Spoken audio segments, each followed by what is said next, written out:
and welcome back to another Star Wars figure review.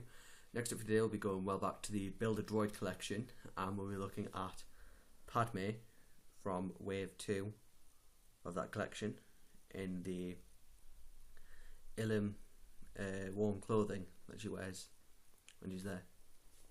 So to start, we'll take a look at the packaging that this one comes in. You see it's the original 2008 Legacy Collection packaging, the Stormtrooper face.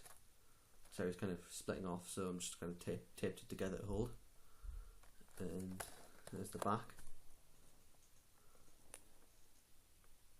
What's weird is that despite this actually being cartoon, that's actually a real life picture of Padme in the snow protection gear, which I think is quite good for Hasbro to have done. Because I think they just hired in the, as either artist's interpretation or they hired in the actors again to refill for those bits. I remember the Obi-Wan and Sass-18 had that as well. So we'll come into Padme now. The hood and cloak is easily removable. It's in two parts. So there we go. That's it with the hood down and with the cloak. And I have to take the head off to do that. And there she is with the without it on at all. Of course, includes the pistol that she uses to fight off the crab droids, and sort of a snow head scarf to keep her warm as well that she uses when she's on the field. There's also a holster contained for the gun to go into, just like that. And I'll quickly read you the description on the back of the box. It says, "Quick thinking and brave, Padme has made a career out of snatching victory from the jaws of defeat. On Illum, her sharp eye and keen mind, along with a thermal detonator, save her from an ambush by a squad of heavily armed chameleon droids." Of course, this is the point where, if you see the Jedi Tartakovsky's, how the hell you pronounce that? I can't really pronounce that.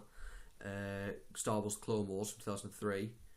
This is when she lands on Illum with Yoda and C3po and R2, and they go to find Jedi Masters Luminara, Unduli and Baris Offee. Just put the hood and the cape back on there. The articulation in this figure is pretty much spot on. There is a ball jointed neck, ball hinged shoulders and elbows, swivel forearms, swivel waist, swivel hips, ball hinged knees and ball hinged ankles.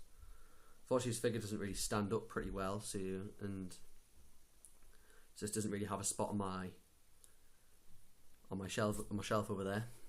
And to be honest, not really any. The only really one that's not from the main Star Wars, the Clone Wars, is the Obi-Wan and General's armor, which is on the bottom shelf I have down there, which has all the clone troopers and battle droids and Clone Wars figures, with the exception of Ki-Adi-Mundi, who's on the Geonosis one back there, in the middle one. So yeah, overall this is one decent figure for a 2008 release, as it's got the needed articulation, and really the only upgrade that the figure would really need would be a ball jointed torso, but apart from that it's pretty much spot on. And maybe if the cloak and hood were just a bit more easy to remove, because I think this was actually an update from a previously released Padme, and this was the actual battle pack that included Padme, R2, C3po and chameleon droids, and the Padme wasn't very articulated, so this kind of upgraded it for collectors. I never really got the set. One of my friends had it, and he said it was pretty crap.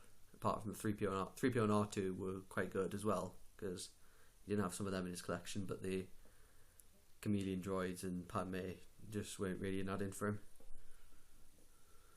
But he still kept them, and so that is Padme. And I'll see you in my next review.